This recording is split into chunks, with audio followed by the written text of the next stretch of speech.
Hey,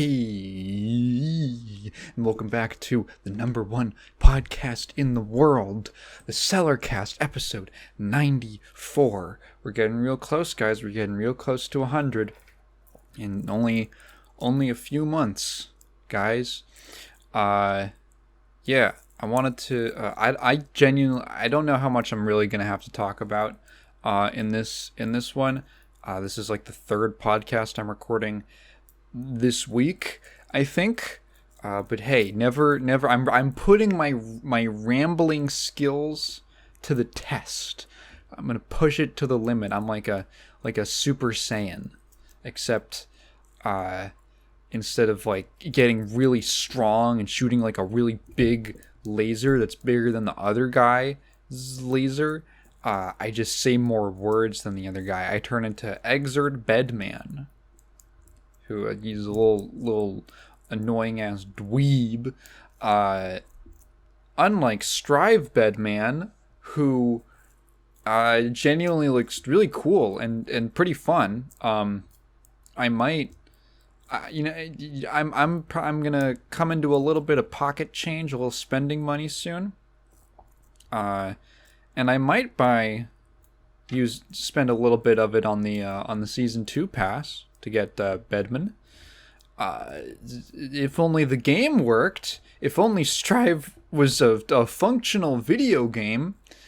The one that I paid $80 for.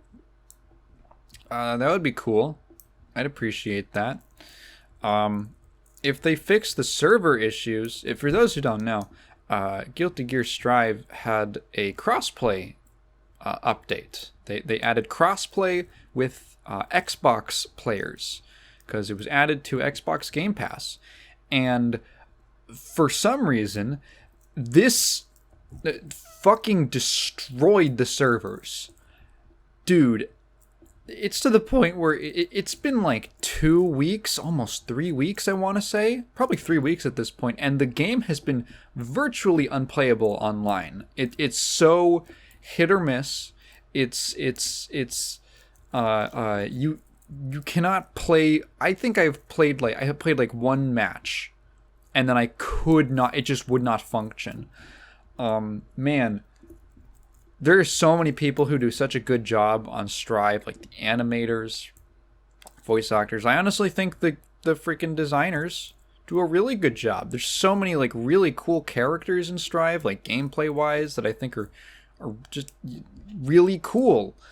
And then the network engineers, or whoever's in charge of that, I guess the network engineers, just what the fuck? And it would be a lot easier, right? It would be a lot easier to stomach if they just communicated a little bit. This is such a frustrating thing with, I don't want to say it's like a Japanese company thing, I don't want to say that, but I've noticed it a lot more from Japanese companies. I almost feel like a lot of Western developers have the opposite problem. Western developers are like a little too transparent in a lot of ways. Like, maybe we know like a little too much of who does what and who's doing what, but so many Japanese devs are just clamped, just clammy, shut their mouths. They don't say anything. And like all you need to do is say, hey, we know there's been server issues. We're working on it. I'm assuming, right? The assumption is that they're working on it. But, like, are they? Just relieve the question. It would take one tweet. It would take one little tweet, one little news thing. That's all you would have to do. Hey, we're working on it. So that I can at least, like, okay, they aren't, like, oblivious to this.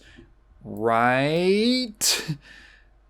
Right? Like, I just want to know. I don't think they are. I'd hope they aren't. I'd imagine that they try to play their own game online, right?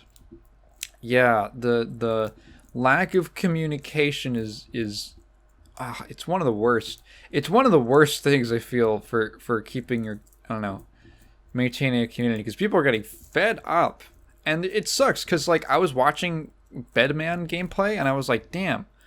Even if I don't have Bedman yet, I kind of just want to. I had the desire, I had the urge to just like, man, I want to play some Strive right now, and I couldn't.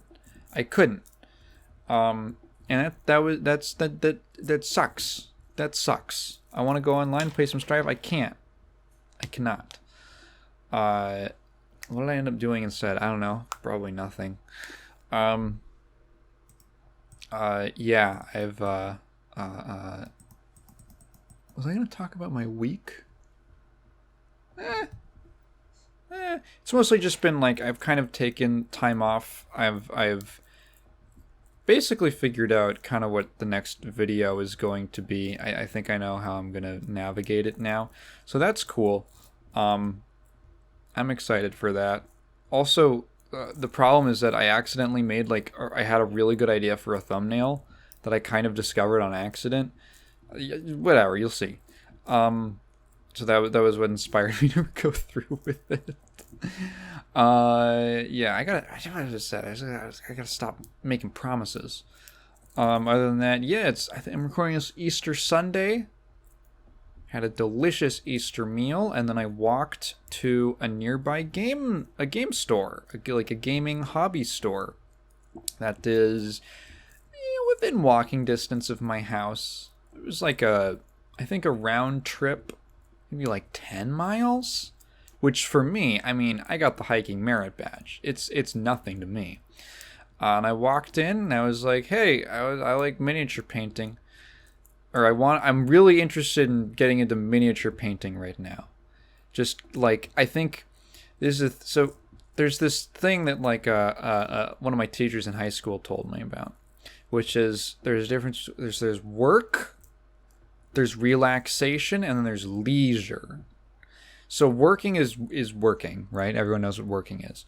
Relaxation is basically recovering from work.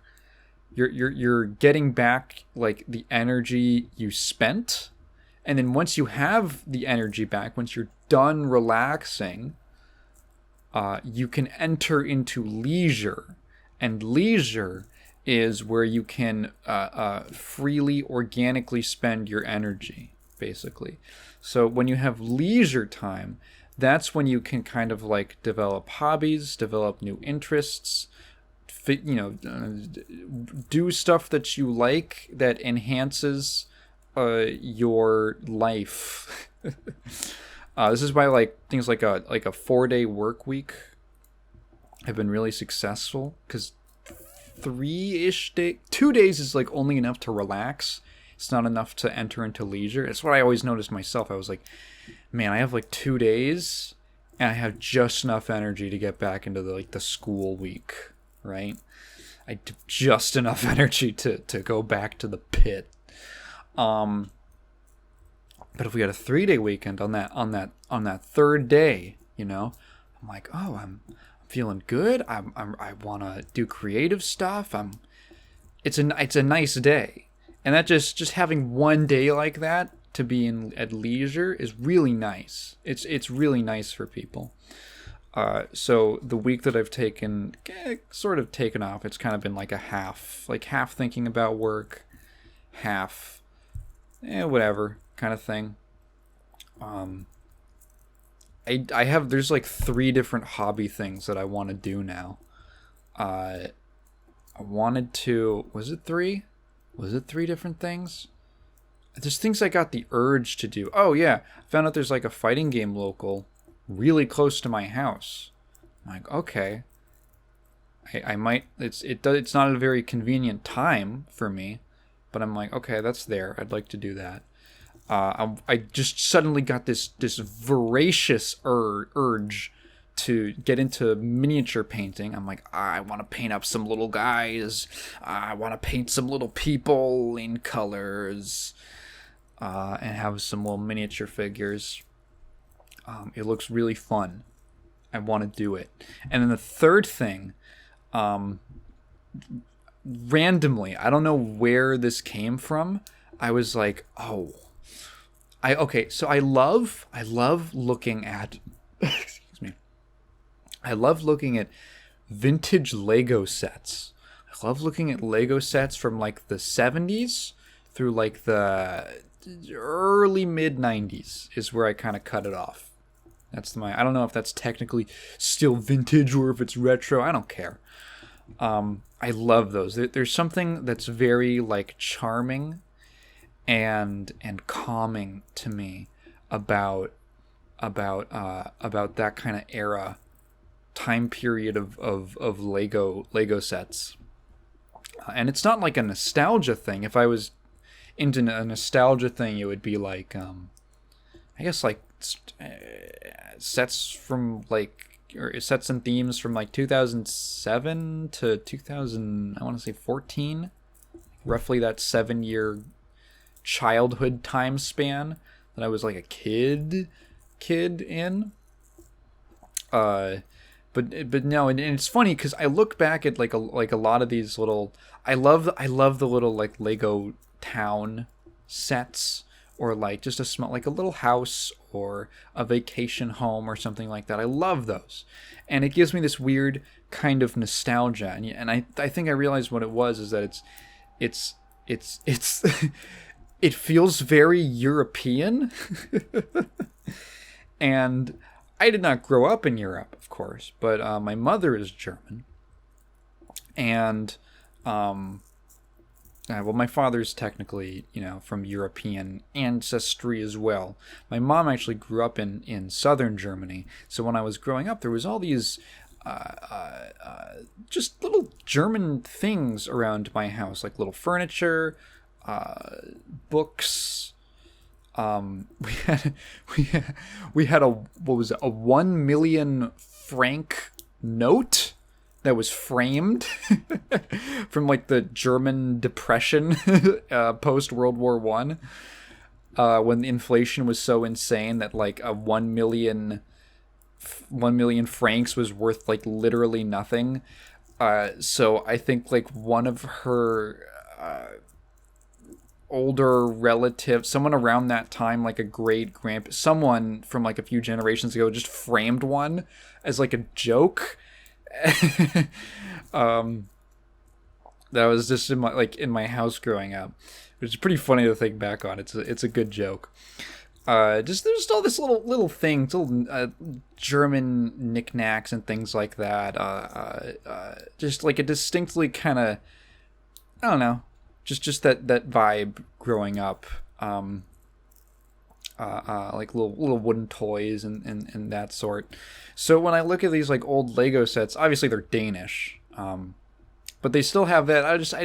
There's something about it. It feels very European to me. I feel like the same thing wouldn't come out of like the U.S. or South America, really, or Asia. Like it feels distinctly. This is a little Danish toy. This is a little Danish brick toy.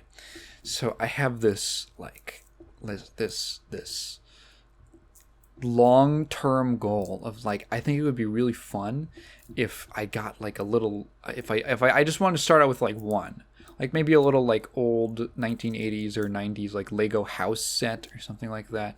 And I build that, and then I slowly just start building up different kinds of like buildings and different like businesses and establishments, and I could make like a little Lego town. I think that would be really fun. I could like put little minifigures down, and then they would have like, I could write lore. I could write lore for my town. Like, oh, this is a family. The husband does this, and the wife does this, and they have there's like, these are the businesses, and this is like the industry, and all this, and I just make like a little Lego town like that, and I design like the infrastructure. It sounds really fun to me. It'd probably be really expensive in the long term, and I have no place to put it. There is like no space in my house at the moment to put that, but that's like, oh, that would be really cool.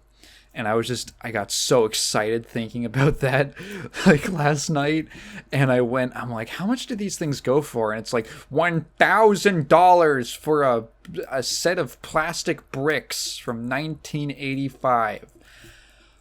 Oh, okay. All right then. Okay. Let's put that one on the back burner for a second. But that's a long-term hobby goal. Yeah, I want to put some fucking Lego bricks down. Anyway, let's get into the comment review.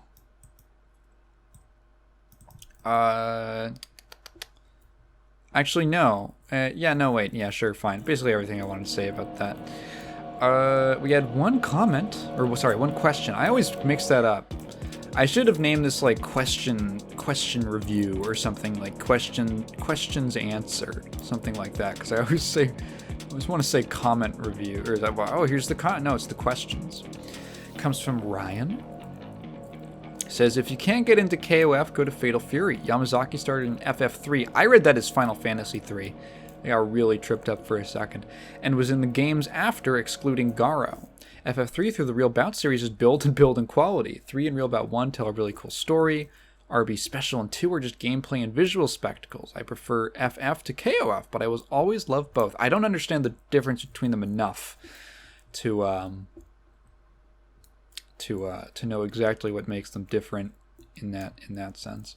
I may be lucky because Kimmin is in both series, and he's my favorite SNK character.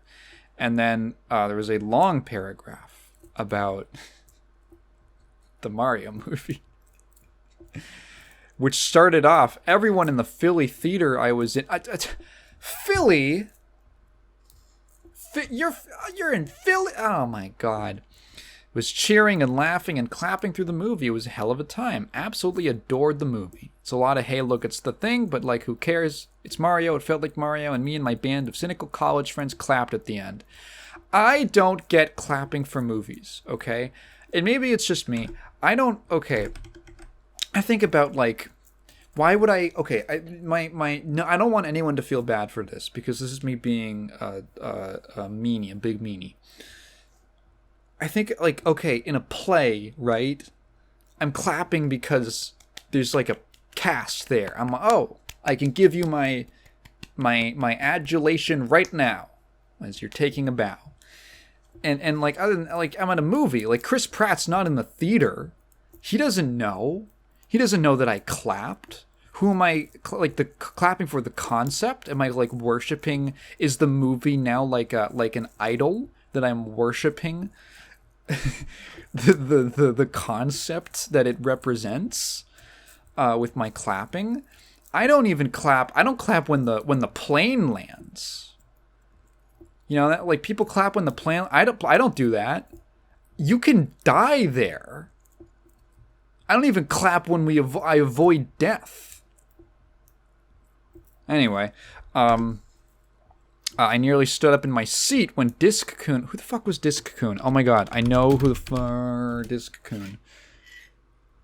I don't know who Disc-kun is. Is he from the Famicom Disk System? Really? Mario movie. What, did he get a cameo? Is he in there?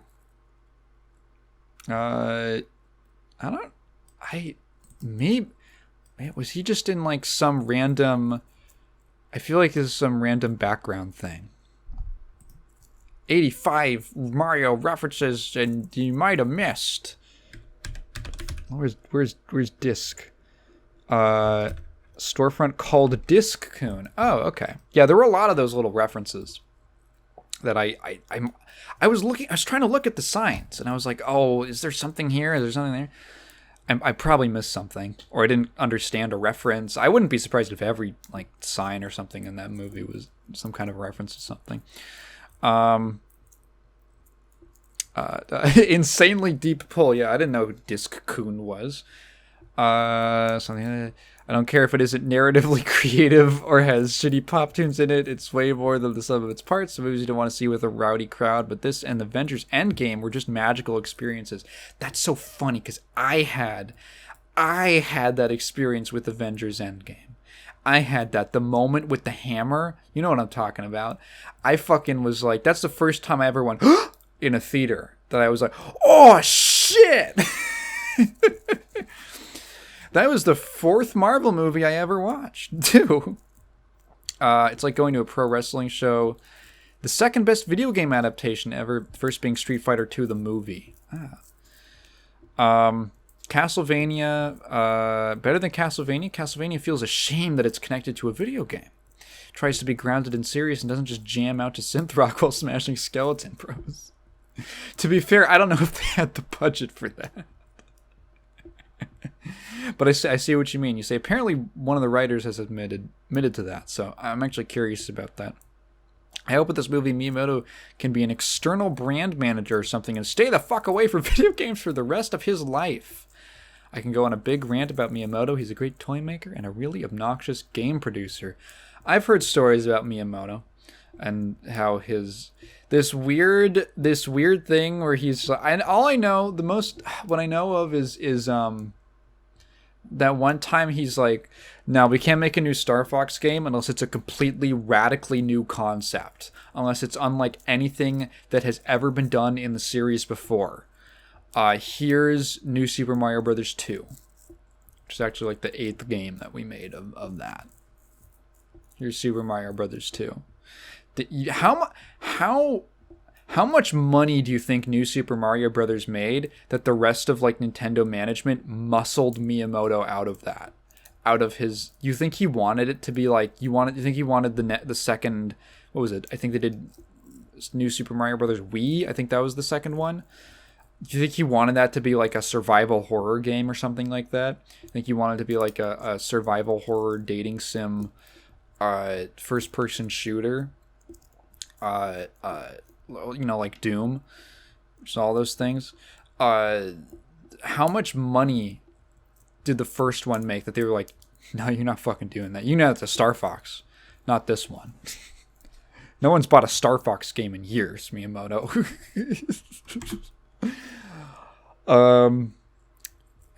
We're finally going to get to the question.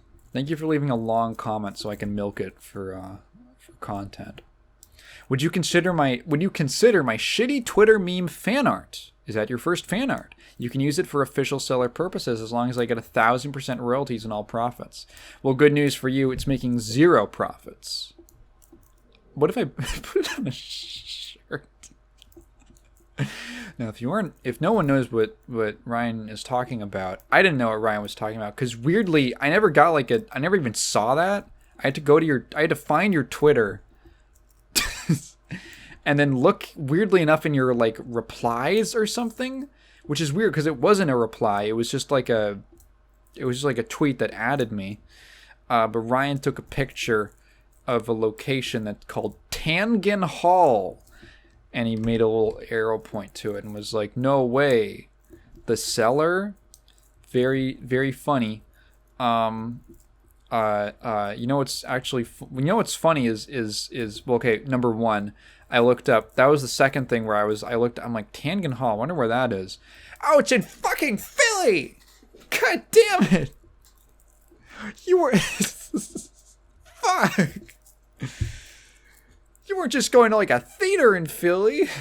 It was just like, oh no dude, it was fun. I don't go there. I don't live in Philadelphia. I just went there for like a theater. It's just where the movie is. But I was just, God damn it. Second thing is there's this like brand. No, it's not a brand. It's a type of car. It's called like a Tiguan. And my dad and my brother always used to call it the Tekken. They'd be like, hey, it's a Tekken. I'm like, yeah, it's pretty funny. It's kind of like really upset or annoyed. I don't know. And I was like, weirdly, on the way back from the Mario movie, when we were with, Kat and I were getting driven by one of her friends. We were behind a Tiguan, and he goes, hey Katrina, what would you call that? What would you call that car? And she looks at it, she goes, it's a Tekken. I was like, oh, okay. Was this like, what was the like LeBron James sound-alike meme? Dude, I loved that. I wish that lasted longer. I wish that one lasted longer. Can we do that with my name? Actually, the first question, would you consider my shitty Twitter meme fan art? Maybe. Sure. Why not? Sure, it's fan art. don't let it go to your head. Anyone can make art. It's really not that difficult. Is that your first fan art? Technically, I actually consider the first fan art I ever got to be was the Blizzard block theme that was done by the very kind, I never know how to pronounce his name, Ghostiak ZKU. I always have his SoundCloud linked in the description, even though sometimes his music doesn't appear, like if we don't have a comment review or something. But no, originally, the Blizzard block theme, which we haven't had in a while, and I suspect we won't have for a little while, excuse me, was originally because I made like a funny little, I was like, I should have a little theme song for the Blizzard block. And I just did a random little song with my mouth. And then like the next day or something, randomly I got an email from him saying like, hey, I made like a song out of the song that you did on the podcast. I was like, oh, that's so nice. Do you want payment or something? He's like, no, just have it. I was like, can I use this? Can I use this as the intro? He's like, sure. He was really cool about it. Shout out to him. Check out his SoundCloud. And then I contacted him later, and I commissioned, I guess, to make the comment review theme, which he did a great job on. I think it's great. Really cool job he did on that. Technically, I consider that my first fan art. I guess people usually, when people think fan art, they usually think of like an illustration. But hey, it's just art. It's not a fan drawing. That's not the term. Something like that. So yeah, that's what I consider to be my first fan art. And yeah, I hope that answers your question. Let's see, yada yada. Damn, I've been talking for 27 minutes. And we're getting into the first thing, I guess. Take a little drinky drink.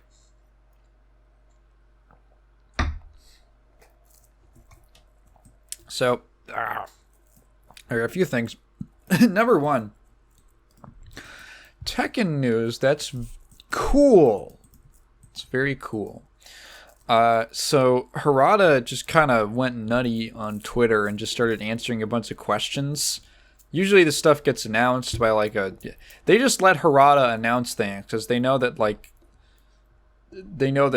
he's the guy people are want to like pay attention to.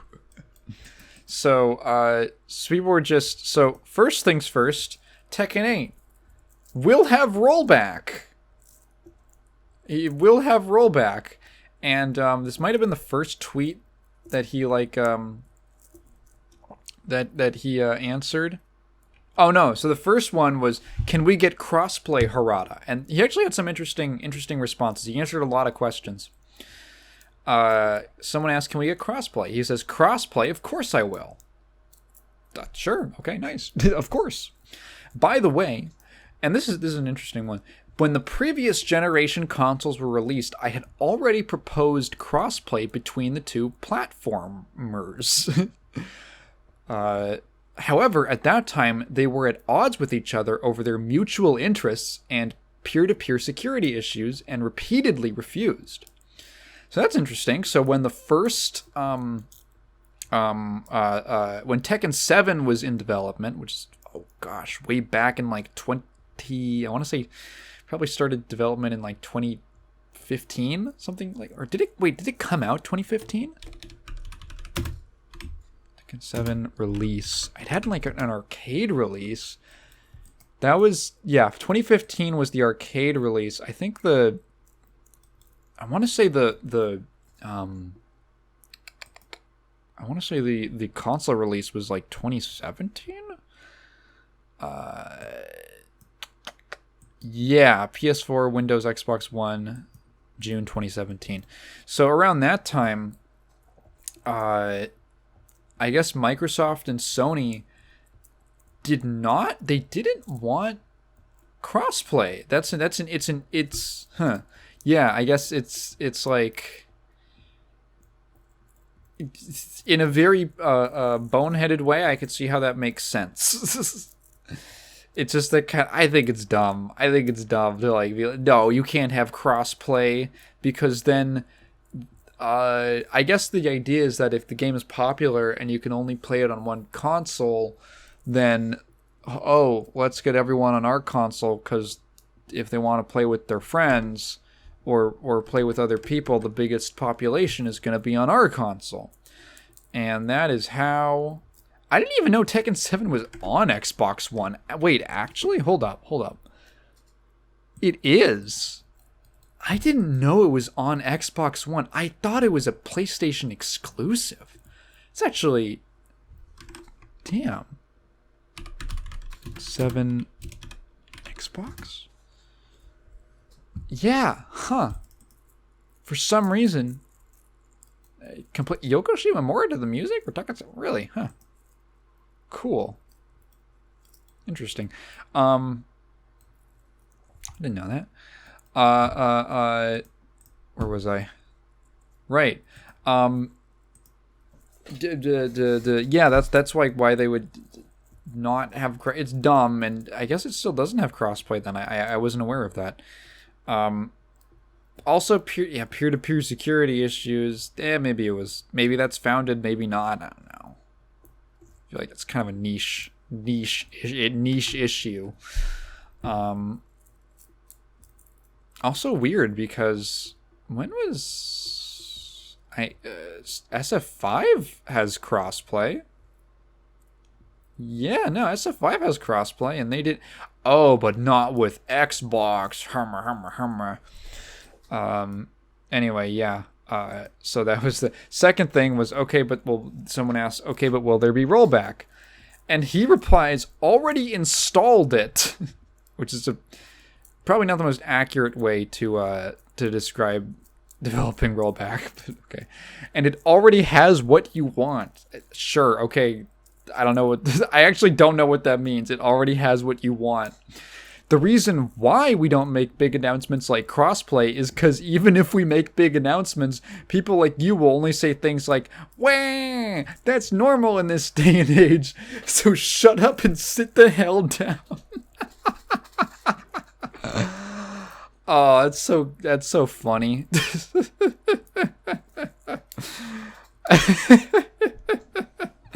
I feel like he's overblowing it a little bit. Like every time one of these things happens, they're like, oh, rollback, crossplay announced. Everyone does say, yeah, this should be the standard. We shouldn't have to announce it. It should be the standard by now. But people usually say it in like but it's good that they're doing it. This is the transitional period where, in the next, let's say 5 years from now, I don't think they'll have to announce that something has rollback, maybe crossplay, because that's, again, kind of up in the air sometimes.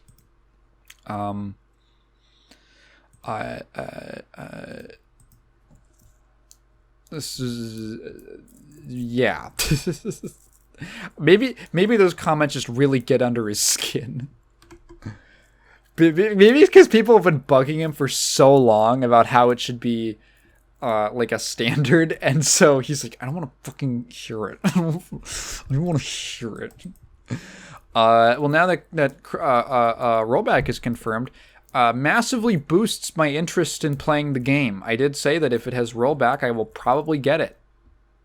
I am very interested in learning a Tekken game at some point. Just, dipping my toes in. And I'm in a good position because I have no prior attachment to the way that Tekken plays.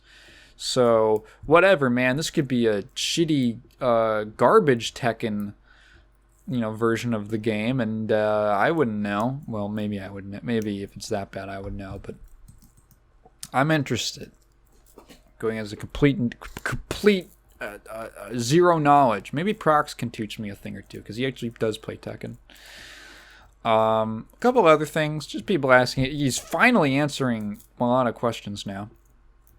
How many characters should we expect at launch? He says I think it's a lot more than Capcom-san. I think it's kind of funny that he says, like, he basically refers to Capcom as Mr. Capcom. I don't know if that's like a joke or Of course, character modeling, rigging, and costume designs are all new assets, so it's hard work. That's why we're trying to increase the number of launches, which I assume he means like the number at launch. Sure, they're aiming for more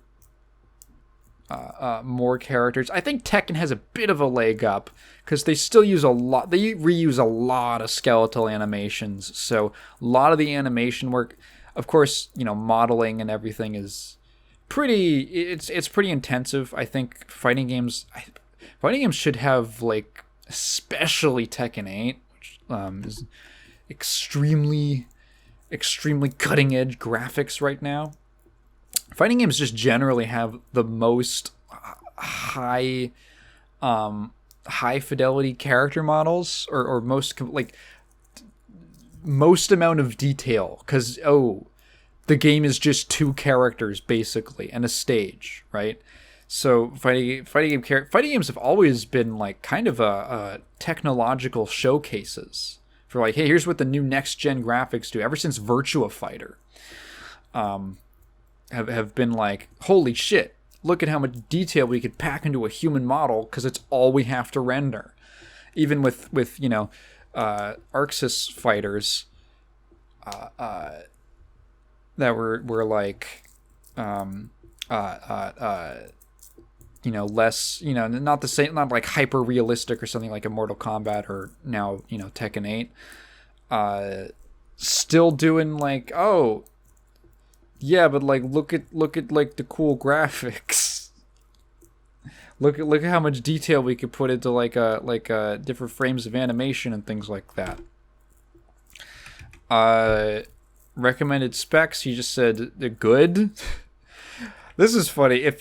If one thing I can say is that if you are in an environment where you have to worry about specs, I recommend playing on a console. Which is really funny. Also said there's basically going to be a beta. Someone asked him, hey, can we get a beta? And he's like, we're only doing a closed alpha. Excuse me.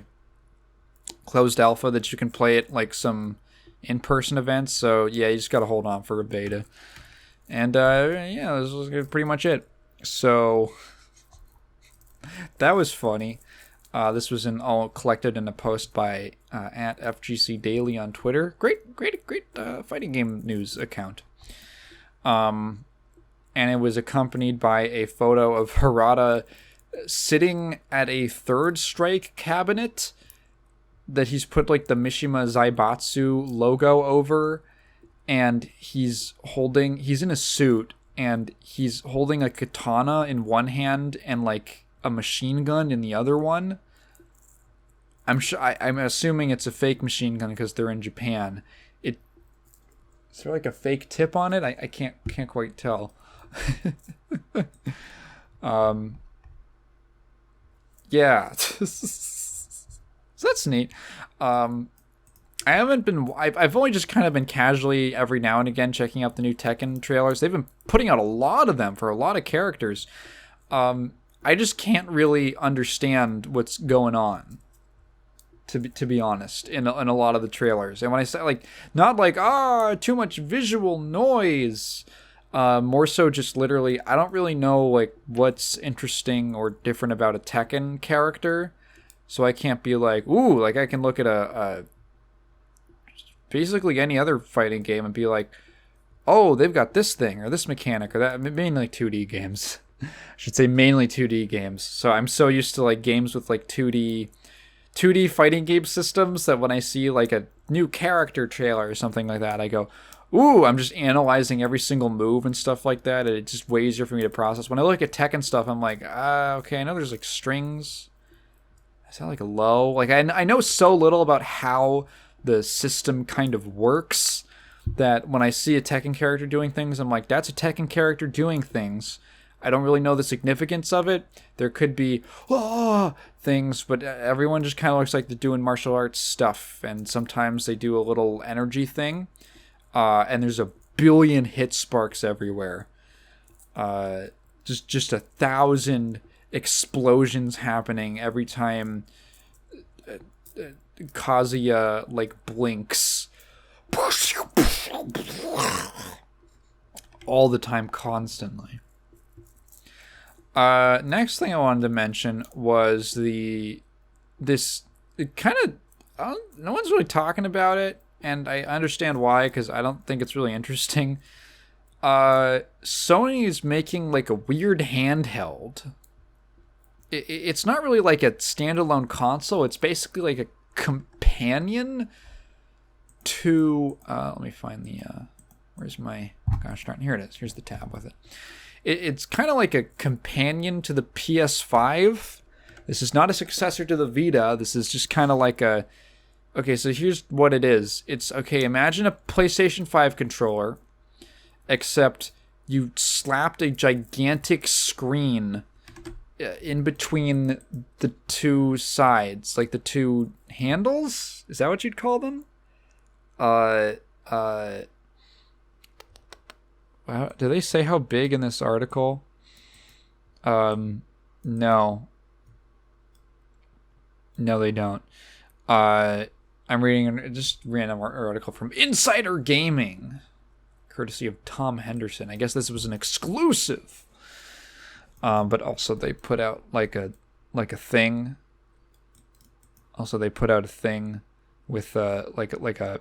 Okay, so here they put out a commercial, a little video promo for the service / feature that this new handheld, in quotes, it's technically a handheld device, is using. It's based off of. It's called PS Remote Play. So Remote Play is it's not a game streaming service. What it is so you have your PS5, right? What if you could stream your PS5 to a tiny screen? Wouldn't that be cool? What if you could stream your PS5 to like your phone, and then instead of playing it on your big TV screen, you could play it on your little phone screen with like a Bluetooth connection to your controller? Or what are some of the other examples they've got?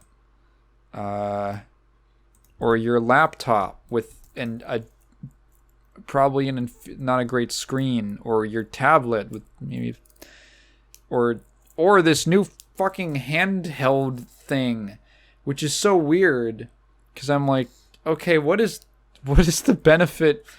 So what is the benefit of this new handheld thing? It's called the Q Lite. I should mention that. It's called the Q Lite. So what this is like, oh, instead of streaming it to your phone, what if you streamed and played it on your phone with a controller that you then, I guess, you would have to set your phone up on like a stand or prop it against something so it's not constantly falling over? What if what if the controller was part of the phone screen and you bought it separately? Sure, Sony. Also, you need a constant, in their own words, in order to use PS Remote Play, a constant high-speed internet connection. You need it at all times because you are streaming from your PlayStation to this other device. So here's the deal. When I first saw this, I was like, oh, are they making like a little Switch or something like that? Are they making like their own version of the Switch? No. It is a device. Here's the use case for the Q Lite or PS Share. It's for when you are, if you I guess we can brainstorm some use cases. So you have a PlayStation 5 and it's in your living room on a nice big TV screen, or a moderately sized one. It's you can get a pretty big screen for not that expensive of a price nowadays. I'm not even talking like 4K. You can get like, honestly, if you go down to like 1080p, you can get like a decent, you could probably get a pretty decent like big monitor or something like that. Like my monitor, it was like $200 something. It's like 24 inches and all that, and it's like 144 hertz. But it's not 4K, so that's why it's like $200, and it was actually fairly cheap. Really like this monitor. So you have a PS5 in your home, and you have it on like a monitor, right? Like a big monitor, and you want to play it, but you're like too lazy and you want to stay in bed instead of getting up and going to your living room. So you can stream it. You can walk over to your PlayStation 5, turn it on. I don't know how the remote thing is. Maybe you have to like turn on a remote play thing and then sync it to the device you want to stream it to. Then go back to your bed, and then you can play your PS5. Then I guess when you're done, you get up and you turn your PS5 off. I don't think it's like a streaming service, like the Stadia. We'll talk about Stadia in a second. I don't think it's a streaming service like the Stadia is. Like I think the PS5 actually has to turn on. It has to be on in order to do it.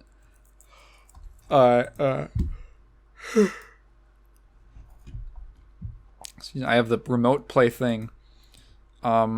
With remote play, you can control your PlayStation console remotely. Wherever you have a high-speed internet connection using the PS Remote Play app, you can control your PlayStation 5 or PlayStation 4 console from a device at a different location.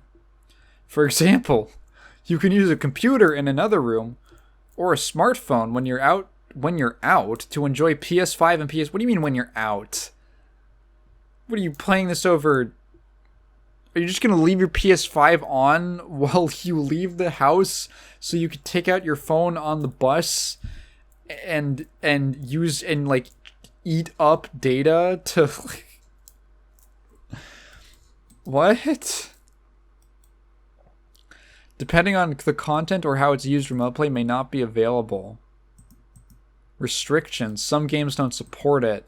You can't use remote play on your PS5 console or PS4 console in the following situations. Okay, when you're using screen share, when users are using remote play, share play, or share screen, or broadcasting their gameplay. What? Aren't you always... You can't use remote play if you're using remote play? What does that mean? When you're playing a Blu-ray disc or DVD... Okay. Oh, God forbid. When you're using PSVR and VR mode, okay, the following restrictions apply. You can't use share screen or share play or broadcast your gameplay. Okay, you can't play a Blu-ray disc. You can't play music with Spotify. What? Okay. Some or all video content might not be displayed on your device depending on the game or video service. When you're using a wireless controller with remote play, some of the controller's features may be restricted. Okay. If you still can't connect when remote play isn't available, it's just network problems. Yeah. It's unstable connection. What is this for? What is the use of this? What is the point of this feature? Why are they making this? Why did they design a new device that's basically like a phone screen with two little controller handles on the side? Was it just for this feature? That's hilarious. It's so funny.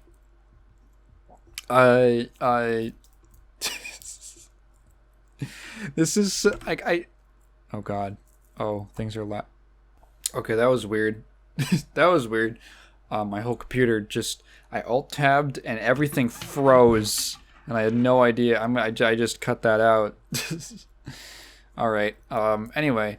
What is the point of this feature? Man, I saw like Sony's making a handheld and I was like, oh, it's kind of interesting. No. This is the least. What are other potential use cases for this? It's so funny because if you go to the remote play, like what's on there, like the it's literally called remoteplay.dl.playstation. Like this is its own website. The little graph they have, it's like a little picture of like a house with a PS5 inside of it, and then there's outside the house, I guess in the backyard, there's a little table with an umbrella over it and a phone with an arrow pointing to the PS5. And it's like, oh, yeah, awesome. That's how I want to play my... that's how I want to play my AAA video games on a tiny phone screen with glare in my backyard. Not in the comfort of my home where I can just sit and have a solitary experience. I want to sit outside and I want to play God of War. I have never been like a gaming on the go kind of guy, right? And I think part of when the appeal of something is like on the go, it's like a non-thing to me. It feels like it's a non-selling point. It's like something that I don't believe appeals to anyone because it doesn't appeal to me. Okay, so part of that is that like I very rarely leave my house. I leave my house. When do I leave my house? I like to take a walk like once a day. I like to to get some exercise, some fresh air. Also, I just like walking. I visit Cat once a week. I guess I go driving once a week now. So I've actually made some decent progress on that. I might get my license in like a month or two at this rate. What else? Sometimes like a random thing comes up. Like, oh, I have some contract work I gotta go somewhere for. Or, I have to go to my bank sometimes. I got a jury summons for the end of the month. That'll be something. I'll have to leave my house for that. Probably. Yeah, it's to me the idea of like leaving the house. Maybe it's 'cause every time I leave the house, it's always for something where I don't really care to be playing a video game at the moment. Like, I'm going somewhere or I'm in trance. Like, I don't want to play a game on the bus. Unless it's like something... The exception is if it's just like a simple game. I'll play like a little puzzle game on the bus. Play a little this or that. Something really like light and kind of casual. That's just... I'm on the bus. I don't want to sit down and have like a session, you know? Otherwise, it's like, why I have a video game at home? Why would I? Why do I need to be playing right now? I can just play when I get home. I play enough video games already. I don't need to be constantly playing games wherever I am. I don't need to be constantly consuming entertainment, consuming product wherever I am. It's okay. Even when I was like in school, I would like I never really I could have busted open Steam and booted up something like a more robust game. I don't know what you'd call it. Something bigger. But it's like, nah, I'll just play Tetris. I guess I used to like watch stuff at school just to like pass the time. I feel like it's on the go stuff is for people who have to like be somewhere else for an extended period of time where they have a lot of just waiting around or something like that, or they gotta travel a lot. That's not my reality. That's not my lifestyle. I stay at home and I leave the house when I am compelled to. So gaming on the go is not why it's not really a thing for me in any significant way. To me it's like, why? Okay, you have this console. Can't you just like sit down? What is this remote? I don't see the point of remote play, especially because you have to be so close. You have to be so close to the system to even use it. You have to be like within your Wi-Fi network. So like the area around your house and the area around your house. A little area around your house. Where your Wi-Fi extends to barely. What? Are you interested in the Q Lite? Is that that's what it's called, right? Yeah, the Q Lite. What is the point? I am not. I also don't own a PS5. Yeah. One more thing. We got one more little news story. Here's something funny. Ex-Stadia head Phil Harrison departs Google following service's demise. This is just very amusing to me. What did I call Phil Harrison back in the Sony E3 or the PlayStation E3 2006 video? God, that was a while ago. What did I call him? Like cursed bald devil bringer or omen? Oh, cursed bald devil omen of bad fortune. That's what I called him. Yeah, he's gone. He's left. He's left Stadia. That's his thing. He shows up, things go wrong, and then he leaves. How does he keep doing it? How does he keep doing it? Has Phil Harrison, he's such a bad luck omen, and I feel like the only thing that's like propelling his career forward is just his insane failing upwards resume. Isn't that ridiculous?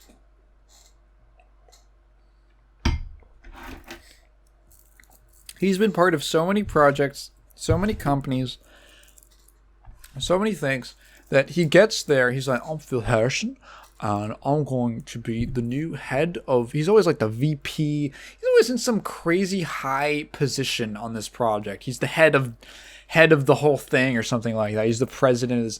He's co-owner, co-president, something like that. And then everything goes wrong, and then he leaves. And then he gets another job.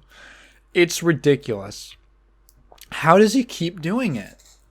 How does he keep doing it? Can we look up like a Phil Harrison...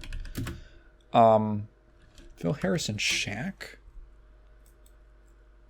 Shaquille O'Neal. Oh, his dad is named Philip A. Harrison. That's so weird. That's so weird. I guess. Oh, when did he die? 2013. Huh. Okay. So I guess Phil Harrison is Shaq's stepfather and also the gaming guy. Phil Harrison.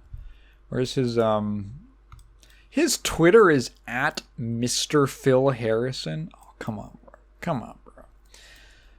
Oh my god, background. This Wikipedia is so funny. Sony, Infogrames, Gaikai, Microsoft, Google. Oh, I can't wait. Oh god, 2008. He was at Atari. 2 years later, he leaves. Gaikai. David Perry's cloud gaming. So I've never even heard of Gaikai. More on Gaikai. I guess he's still there. I guess he's still at Gaikai. Or cloud streaming. Oh god, remote play? They do remote play? I didn't even plan for that. What the hell? They did remote play? That's so weird. Alright then. Anyway.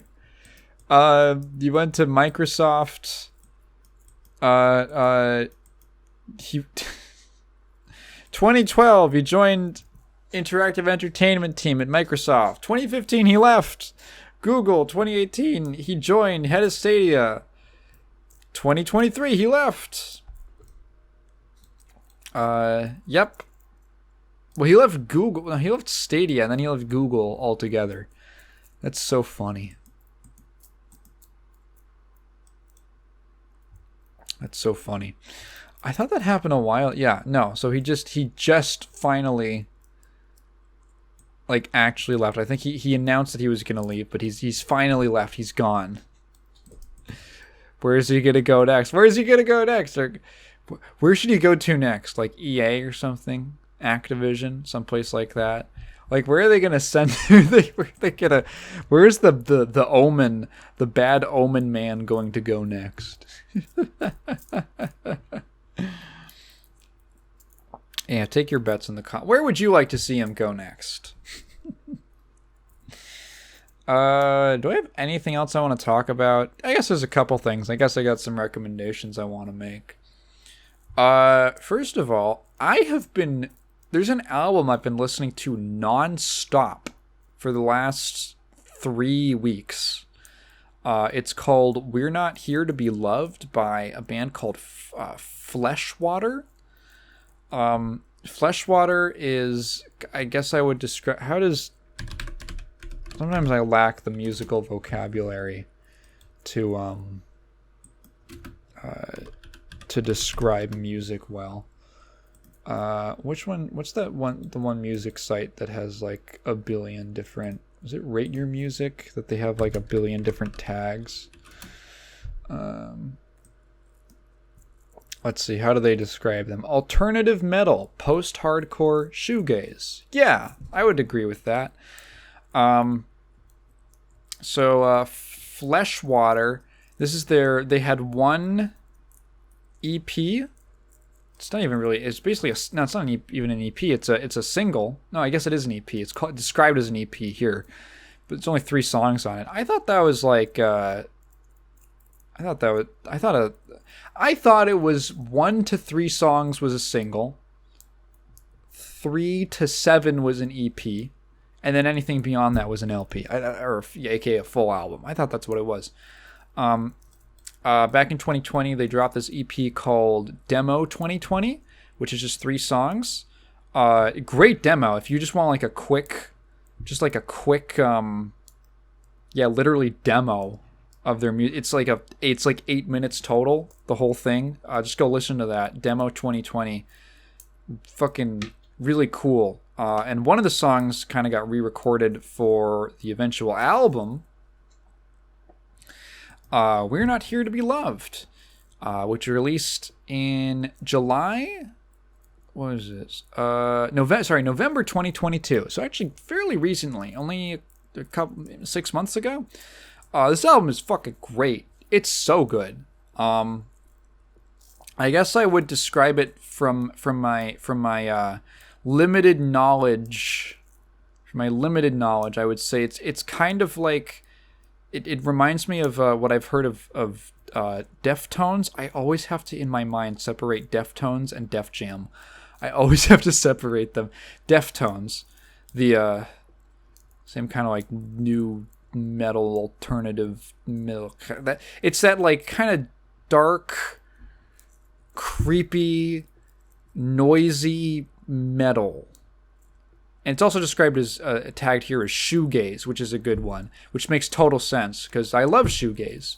And this is like creepy, dark, grimy, gritty sounding shoegaze, which is fantastic. I love it. It's like if this had come out, it should have been the soundtrack to the Batman, the Robert Pattinson Batman. It would have fit perfectly. It's that kind of a mood. Fucking fantastic album. It's also it's like a 30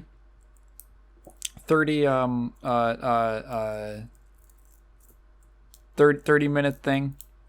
I don't know, I just recommend listening to it.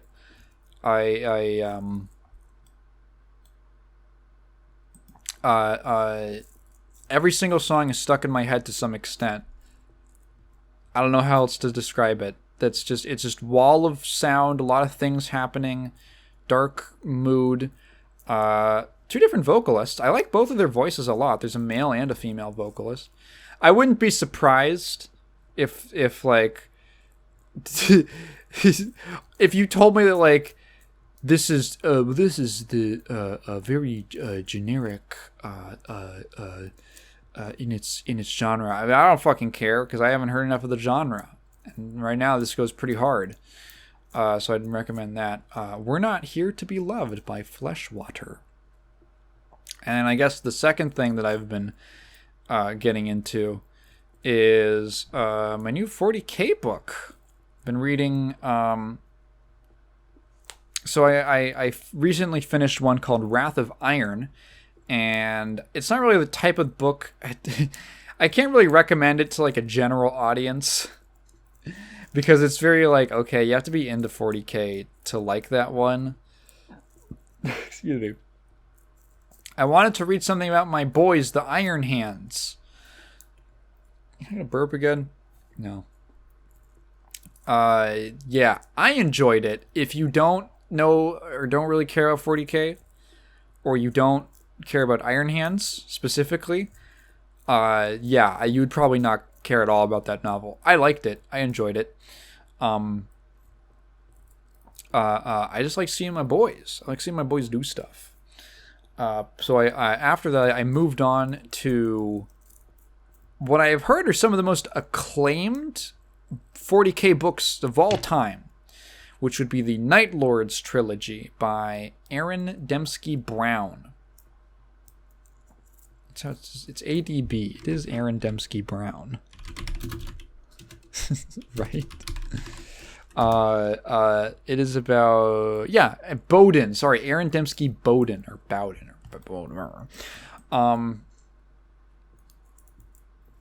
So the Night Lords books are about the Night Lords, which are my favorite Trader Legion. I think the Night Lords are really interesting because of the Trader Space Marines.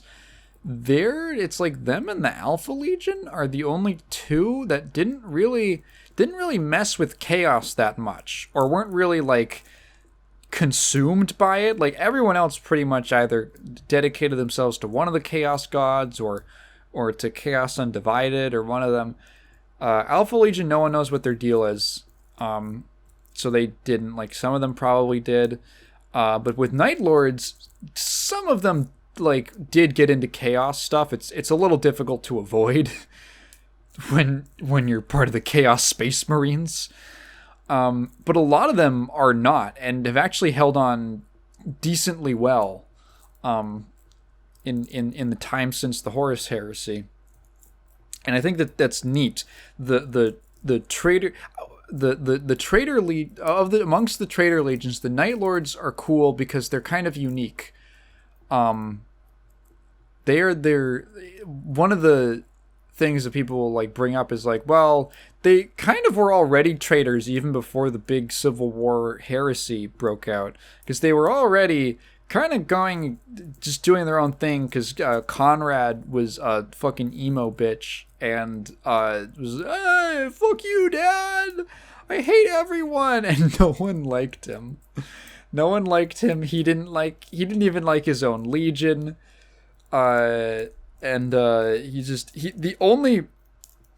It's so funny because like the reason the Night Lords were traitors, or they joined the traitors, was because they practically already were, and then once the opportunity arose and they were extended, like, you know, oh, you can be part of the Chaos Space Marines now, you can be part of Horus's Trader Legions, they were like, sure, fuck those other guys, we don't even like you guys, but fuck them. I hate our dad. And then of course, the Horus Heresy ended in big defeat for the traitors. Conrad is dead because he let himself be killed because he's so I hate everything. He let himself be killed, and the Night Lords are just kind of stuck. They have nowhere to go. They've got absolutely nowhere to go. They have their home planet of Nostromo was destroyed. They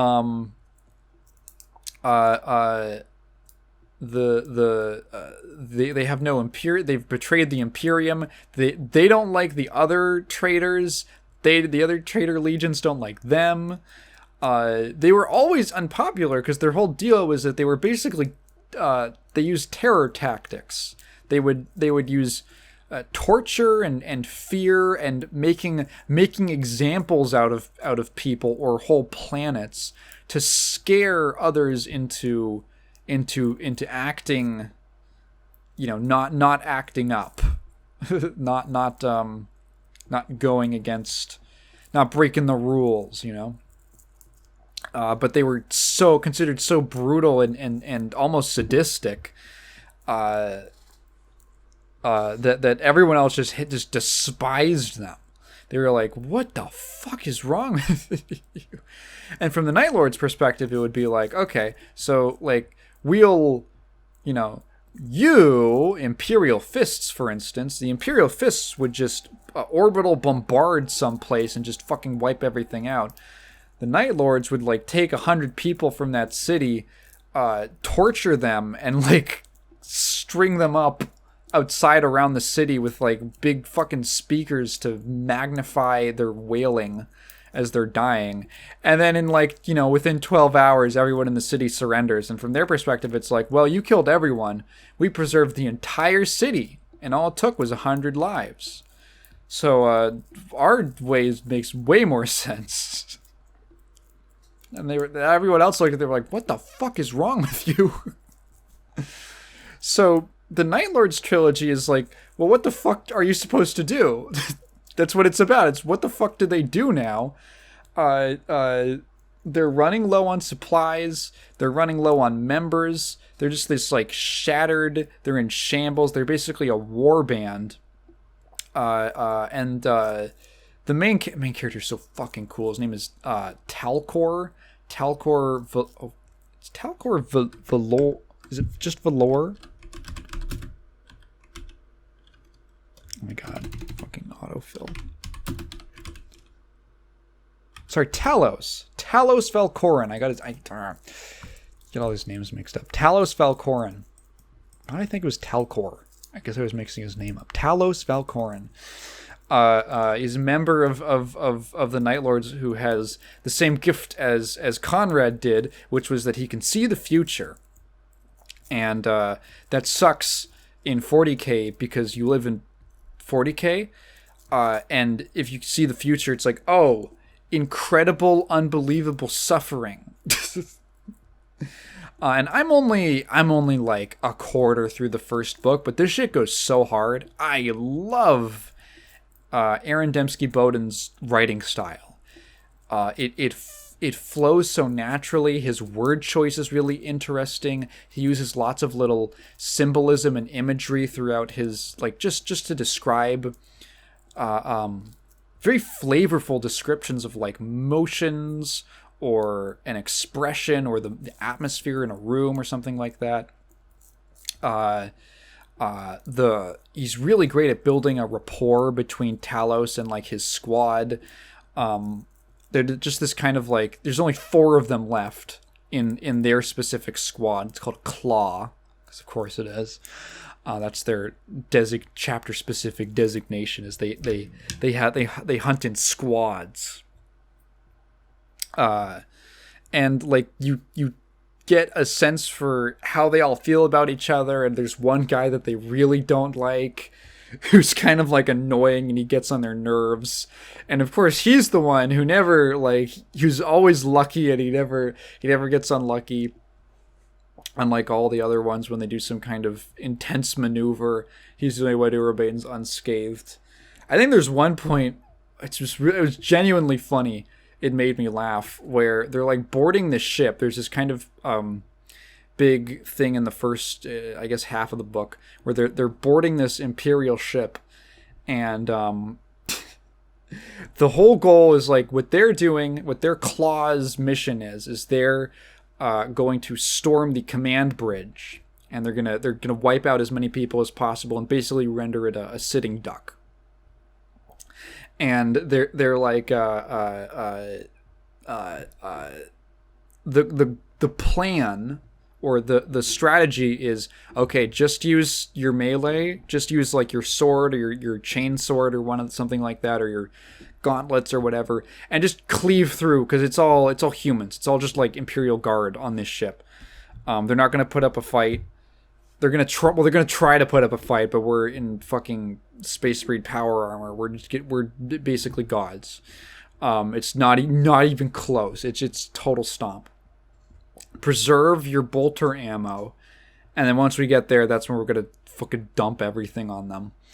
And the guy that they hate, his name is Uzas. He keeps firing and just completely abandoning that tactic. And Talos like pulls him aside. He like shoves him against the wall. He's like, "Fucking, just stop wasting ammo, you fucking idiot!" And Uzas is like, "Pray." He's like freaking. He has this literal bloodlust. Like he's getting horny over killing people. And he's like, and I think Talos goes like, "Shut up, freak." It's so like it legit made me laugh. Yeah, it's the on top of having a really nice writing style that I really jive with. It's neat to read a story from the perspective of people who are objectively like pretty bad dudes, pretty brutal, ruthless killers, just slaughtering people, and you're getting it from their perspective. Like they're the villain in the horror movie. That's that's literally their goal. Is they're about terror tactics and freaking people out, and that's like their whole Legion's hallmark is not being as lethal as possible. It's just striking as much fear into the enemy as possible to frighten them into basically throw them into disarray, if not like outright surrender. So you're like seeing these horrific scenes of slaughter, but it's from their perspective, and they're just casual. They're so casual about it. Yeah, it's really neat. It's so well written. It's really like Talos is a cool character. He has this kind of interesting back and forth because the leader of their company, they're part of the 10th company, is this guy called the Exalted, and he is like all in on chaos. He's all in on Tzeentch. He's got big ass horns and like sharp teeth, and Talos is like has this weird relationship where he's openly hostile to his commanding officer. He's just called the Exalted. He has a name, but he just demands to be called the Exalted. And he's just like, he just talks back to him, and like, but the Exalted kind of has to keep him around because he has like visions of stuff. And he's hostile of like to like, why, like, no, like I'm not into that chaos shit. That's weirdo stuff. I don't like it, and you're a monster man. And the Exalted is like, shut the fuck up, Talos. Yeah. Again, like, I don't know. You probably need a little bit of... It's definitely like a book where someone was like... There's 40K novels where I feel like you could probably pick it up without a lot of knowledge of the universe. And you could probably, at least figure it out or enjoy it. And then there's other things that's like, okay, you need a lot of knowledge to understand what's happening here. This is maybe somewhere in the middle. As long as you know, like, the basic... So the nice thing about 40K and getting into 40K is that there's no, like, real required reading for it. Like, there's no, like, oh, well, you have to read these 5 books. Excuse me. And then that's... You're basically... It's not like Fate, you know? With, like... I don't know why Fate is my go-to example, but it's like... Oh, with Fate, it's like, yeah, you watch, like, 2 anime series, and you're basically covered, and all the other stuff is just... external, just kind of extraneous material. You get the basic story, you get all the important stuff. Or you could play the visual novel. Oh, sorry, I forgot. There's the 2 anime series, and then there's what am I thinking about? The movies, which cover that other part of the visual novel. Warhammer basically works where it's all external material. It's all like that. Because there's no central plot to Warhammer, just a giant setting with different, like, tons of different. I think I counted at one point, there's at least like 14 different major factions, and within them there's like a billion different sub-factions and little groups. Like, even in just Space Marines, like even the loyalist Space Marines, there's like 1,000 Space Marine chapters or something, and that's just like a number that they peg to be like, yeah, it's basically infinite. You can just write a story about a new Space Marine chapter, and it's whatever. It's basically canon. But the nice thing is that, like, it's intimidating because it's like, oh, there's no place to start. But the nice thing is that because there's no real place to, like, start, as long as you just have a basic, just go wiki reading for a little bit, and then you just have like a basic understanding of the major factions and all that, and maybe you're like interested in one. Right? You just go look up, okay, what's their deal? Like, real quick. What's up with them? You could watch like one 10-minute YouTube video on it. You're like, okay, now I can read this book about them.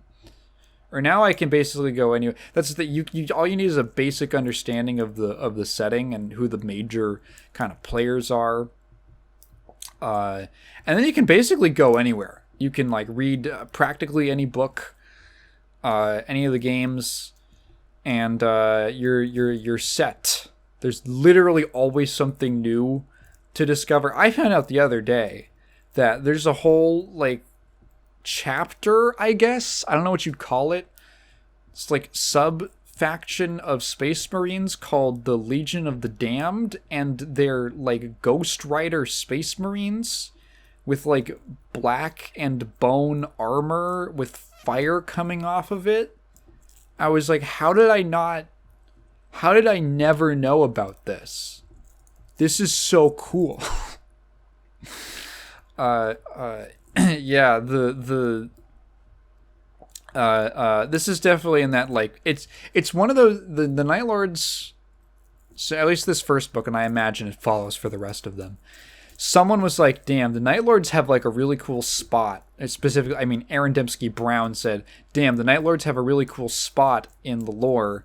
They're really unique as opposed to some of the other Traitor Legions. You can tell a really interesting story with them. And then took the opportunity to do that. And it's really enjoyable. It makes me want to go read his other stuff now once I'm done with these. There's like 3 books. I might take a break in between them. But oh yeah, I would recommend it. It's been a great read so far. I'm about 100 pages in. It's like a 300-page book. Something like that. Yeah. The Night Lord. Well, the first one is called The Soul Hunter. Right? It is The Soul Hunter. Yeah. It's called The Soul Hunter. That's Talos's name. He's the Soul Hunter. Anything else I want to talk about? No, nothing else I want to talk about. So I think I'm going to wrap it up there. We've been going for actually almost an hour and a half. It's not bad. It's not bad for being the 3rd podcast I recorded this week. My ramble skill. I pushed past my limits. I hit Super Saiyan Ramble 3. Yeah. Oh, I kind of wanted to mention this actually, just because like I was thinking about this, because I had a very kind of reaction to the Mario movie. And I wanted to mention, I just wanted to say, and I'm sure most of you are like smart enough to realize this, but like, don't use me to like validate your opinion on something. When I give I don't think that's a good way to interact with like critics. I guess, am I a critic? Anyone can be a critic, but you know, like that, with like criticism of things as like a way to validate what you feel. I have like I when I talk about stuff, I need you guys to understand. I think most stuff is average. That's why it's called average. It's fine. I think most stuff is absolutely fine. I don't like the prevalence, the onset of using mid as a pejorative for something. To say that something is like mid is like an insult, where it's like, yeah, a lot of stuff is mid. And I don't think that's a bad thing. When I think of something that's average, I think of like, okay, there's a point where I'm watching the movie or playing the game or listening to the music or whatever, what have you. And my enjoyment is going up and it's going down. And for most of the time, it's like basically in the middle. With most stuff that I consume, it's basically in the middle. And sometimes it goes a little up and maybe it'll go a little down. And as long as it's spending most of the time, when I think of average, it's like it's staying within that range. It's going a little up, it's going a little down. That was my experience with the Mario movie. It went up more than it went down, but it didn't go like really up, if that makes sense. So that's why I described it as pretty all right. It's like a stock. It's like one of those stock graphs, you know? It's going up, it's going down. Yeah. When I say I think the usefulness of a review or a critic is in actually it's exactly what Donkey said in his video on game critics. I completely agree with him in the sense that I think one of the most useful things about a review is, or one of the most necessary things to make it useful is to have context. Because, like, okay, I say that I didn't like a certain thing. I am also the guy who thought the human scenes in Sonic 2 were the best parts of the movie. I have weird opinions sometimes. I played the System Shock demo, the System Shock remake demo, and my feedback was I want the HUD to be bigger. I want it to be bigger and take up more of the screen and be dumber. And those are things that I like. So maybe you could say, you could say, okay, well, Tekken said this about that. So I disagree with Tekken on everything. So everything he doesn't like, I might enjoy, and something he likes, I might not. Or hey, if we have very similar tastes in a specific thing, like I really like this kind of game, or in a certain genre, like I really like I really like a fast-paced kind of boomer shooter, retro arcadey type FPS games, right?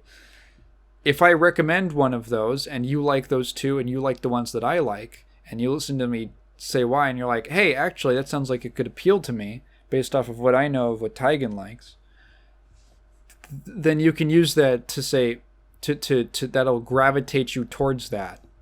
And maybe you won't like it, but you are more likely to than not, I guess. Does that make sense?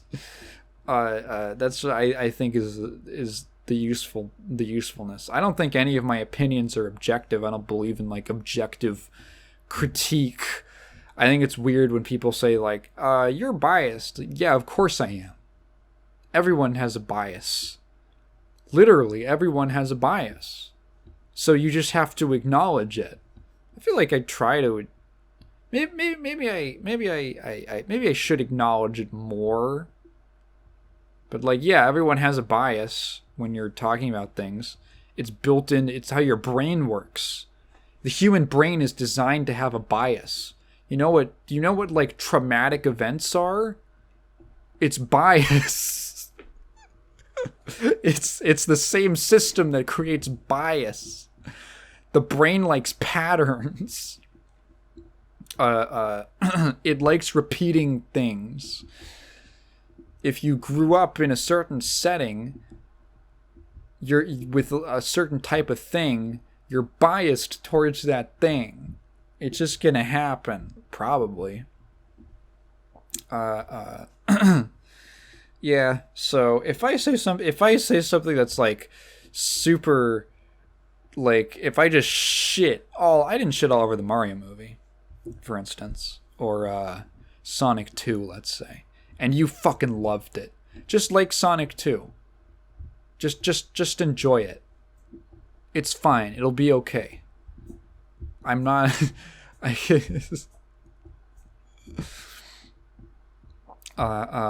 didn't. Did I shit all over Sonic 2? No, I just said it was very alright. Which again, that's my reaction to most things. So when I say something's very alright, I don't even think that's an insult. I think if I called it bad, that's an insult.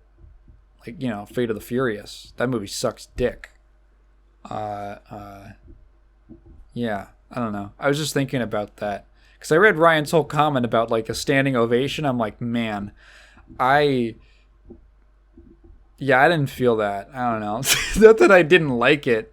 But a bunch of people clapped in my theater. And I was like, okay, all right. I guess. That's my reaction. I can't. It's so hard to get a reaction out of me for anything. I feel so unemotional sometimes. It's weird. Like, stuff just doesn't spur feeling in me. So when it does, I'm like, or it really grabs my interest. I'm like, oh, this is something kind of special. Yeah. Anyway, it's my last thought of the night. I gotta upload this. Thank you so much for watching. Or thank you so much for listening to me ramble. What did I say? If you've listened this far, thank you so much for listening to me ramble. If you have a question, please leave it down in the comments below. But please phrase in the form of a question, because I'm not just going to read your thoughts out loud. Can you tell it's like midnight as I'm recording this? What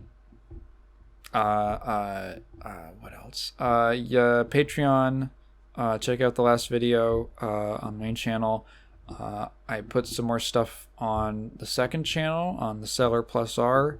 I just made a little like a DOS box guide, because that's something I've wanted to make for a while. So that was fun. Anything else? Check out the clips, I guess. Bye.